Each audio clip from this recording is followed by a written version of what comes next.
first graders and first grade parents, Miss Pagan here. Today I'm going to be giving you some pointers about writing. I wanted to give you an idea of what some of our expectations were for when first graders are doing a given writing assignment. So I'm going to show you one of our journal pages that we typically use in the classroom. You may or may not have access to these at home. If for some reason you don't and you only have generic lined paper, that should work fine too.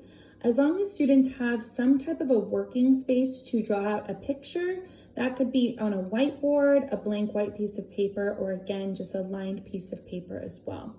I'm going to go ahead and show you what a journal page looks like, and then I will go ahead and talk a little bit more about the expectations for first graders for their daily writing.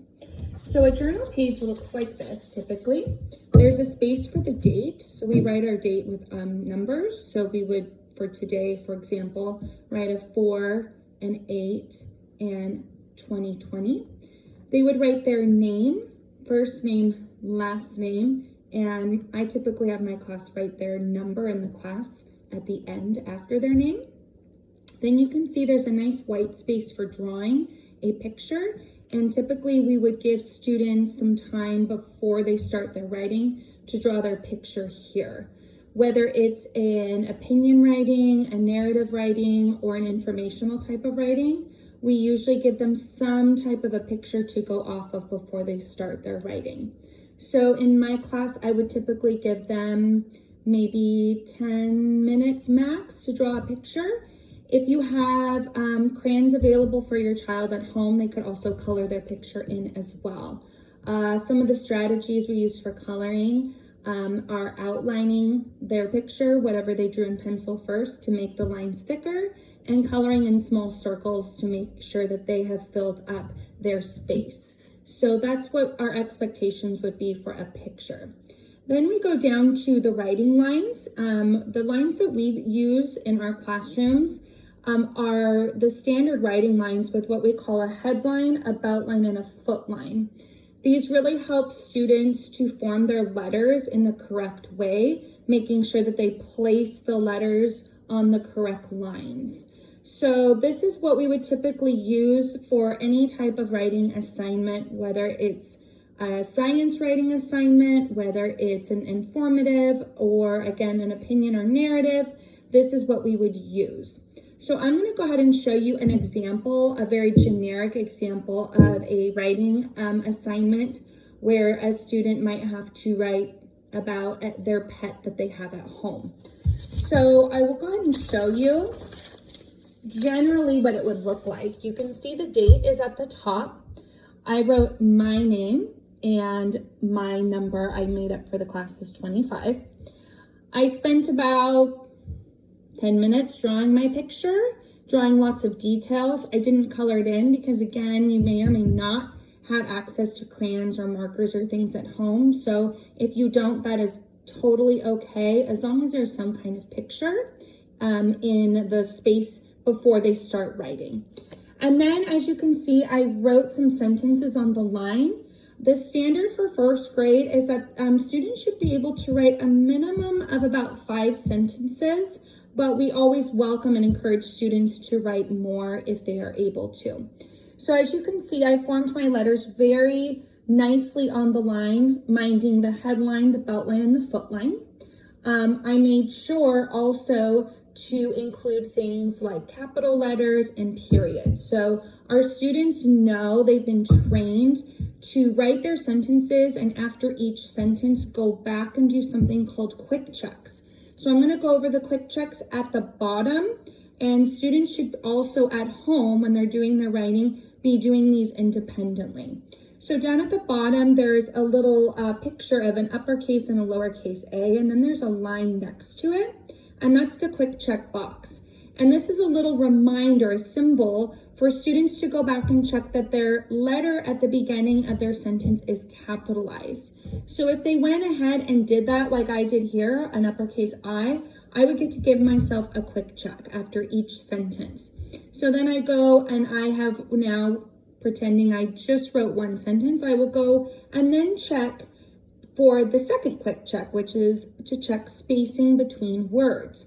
So students should be able to use a finger and be able to put a space in between each of their words to make sure that they're spaced out far enough apart so that the words aren't squishing together. So if students were able to do that, we give them a quick check, or they get to give themselves a quick check after each sentence. Then the next symbol are punctuation marks. So students are going to have to, again, go back and read their sentence. So if just pretending that I read my first sentence, I would go back, and after I've read it, if they can see that they have remembered to put a period, a question mark, or an exclamation point, whichever one's appropriate, they can go ahead and give themselves a quick check. If students are putting commas in a series, for example, or using things like transition words, they're going to have to also go and check that they put commas in the appropriate place.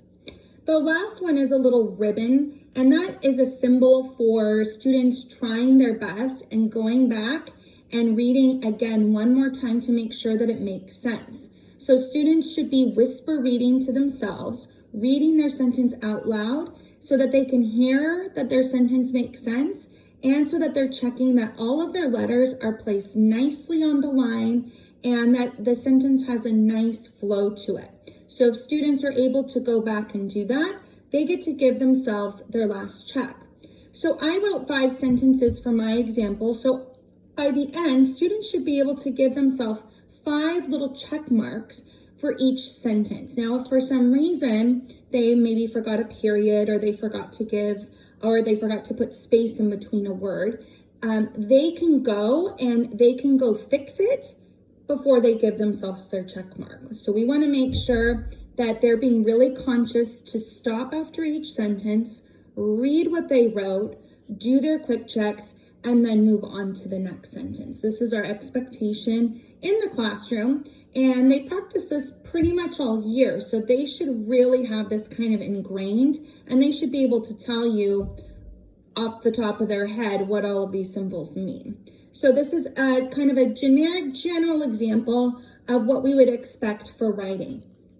Now, while we are out for distance learning, the plan is to roughly have 2, possibly 3 writing assignments per week, because that's similar to what we would have in the classroom. We would typically take maybe 2 days to complete a writing assignment.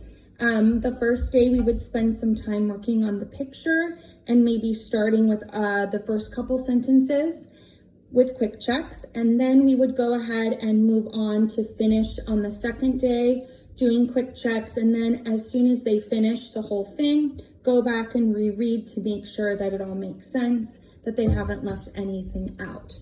So again, we're looking at, once we get going with our curriculum, to go ahead and do probably 2 to 3 writing assignments per week.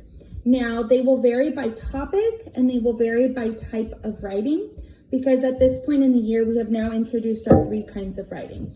Our informational, where students will be writing about a topic that they have information on, that they've researched, or that they have read something about in a story. We will be doing opinion writing, where students will form an opinion about something and give reasons why they have that opinion. And then a narrative. We'll stick a lot with probably personal narrative. So students will be writing stories about things that have happened to them from their point of view. So those are the 3 types we will go ahead and work on during our distance learning. If you have any other questions in reference to the writing, don't hesitate to reach out to email me, jpagan@wusd.k12.ca.us, and you can also find the link to my email on the website. I will also include a nice checklist of some of the important things for you to be checking when you are looking at your students' writing as far as content goes. And I'll go ahead and outline again what those quick checks are and kind of the format we are looking for their writing. So I hope this is informative. I hope this gave you a general idea of what writing will look like during distance learning. And I look forward to getting to see your child's writing. I'm sure the other teachers as well are also looking forward to seeing what your children have to say. So again, if you have any questions, don't hesitate to reach out. Thank you so much and good luck.